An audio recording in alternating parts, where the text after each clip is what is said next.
After being given autonomy in 1968, Macheke, which was under Marandela's district, now called Marandera, had to recruit more employees, and this created need for accommodation for the recruited employees. This gave birth to an area now known as the $7, so called after the $7 mortgage. Welcome to Macheke TV. My name is Beauty Nesara. We are talking to the residents of $7 area, and they are telling us of the challenges they're facing every day, such that it has become the norm, the daily life that they have with water, sewer passing through their compounds and their yards. I'm standing over here, and behind me you can see a toilet that has been erected way before the houses were built, and you can see that it is run down and it is almost falling apart. Here the resident is telling me they had to plant this plant over here just so they can cover the fecal matter that overflows over through this yard.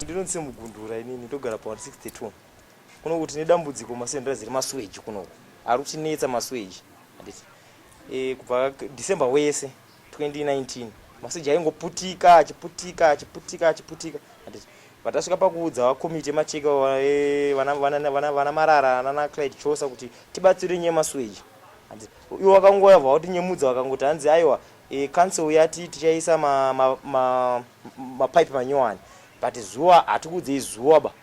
tichauya kunoisa mapipe manyowani, saka takangomirira sati tingazoti imi mauyawo imi hamuna kuya unoti nyemudza here kana kuya unotinzwa matauriro edu imimi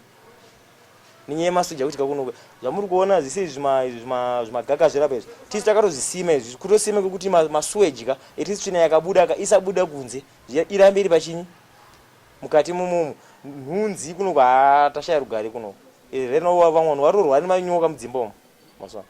And they're telling me that they had to improvise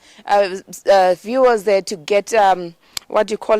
wall from the nearby secondary school just to make culverts and gullies so that the water doesn't flow all over the place and it goes downstream to the next house, such that the next house is flooded and they make their own system to flood the other house behind them. Over here you can see a makeshift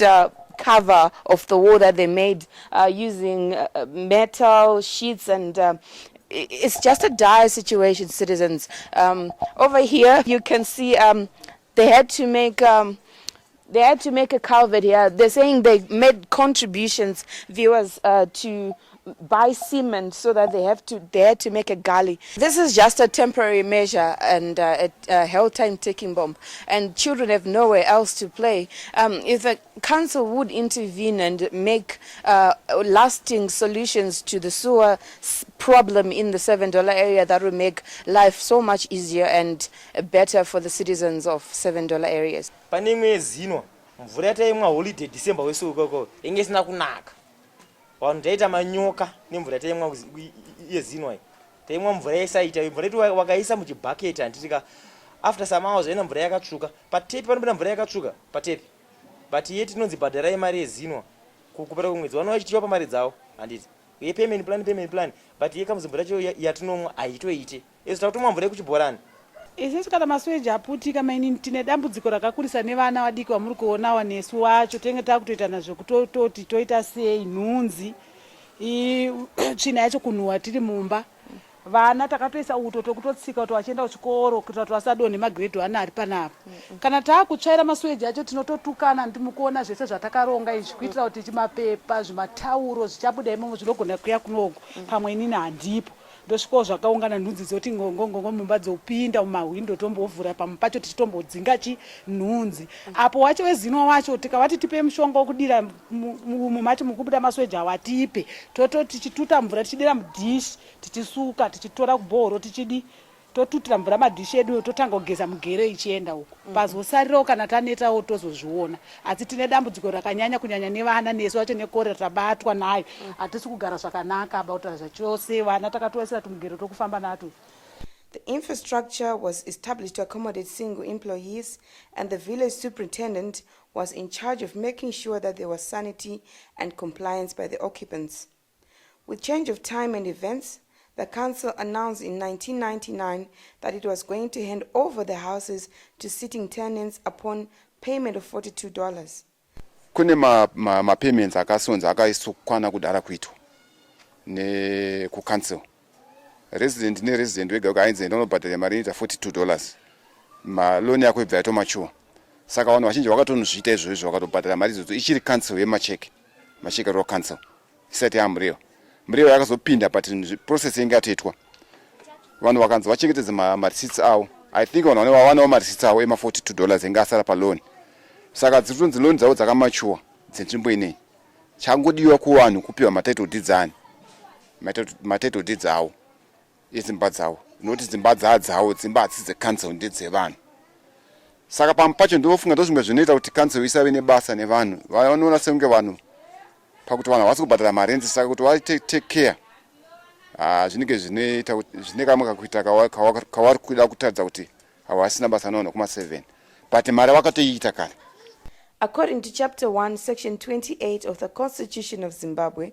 the state and all institutions and agencies of government at every level must take reasonable legislative and other measures within the limit of the resources available to them to enable every person to have access to adequate shelter. Thus, the council could come up with a payment plan when selling stands to the people of Macheke who are facing housing challenges.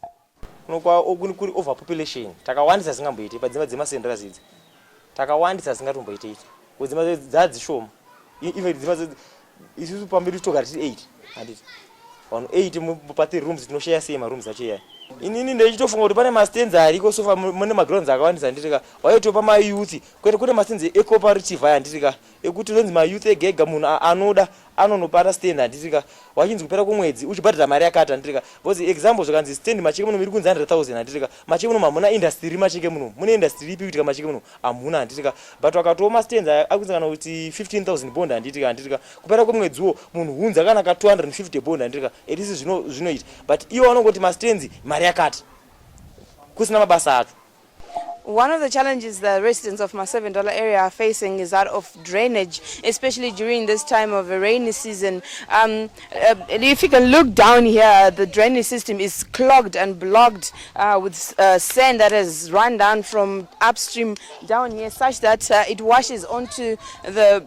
road over here, and gullies are formed and cars will not be able to pass properly. Viewers, if you can just look downstream, you see that the lower you go downstream, the more the drainage system is clogged and filled with sand. As you go beyond, you also find out that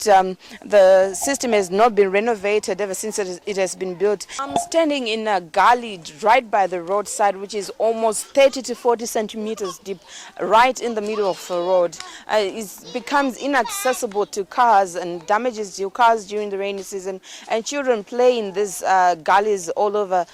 throughout the year. This is caused by the drainage system. Like I've explained before, water washes away from the constructed drainage system and onto the roads and washes away the sand, such that even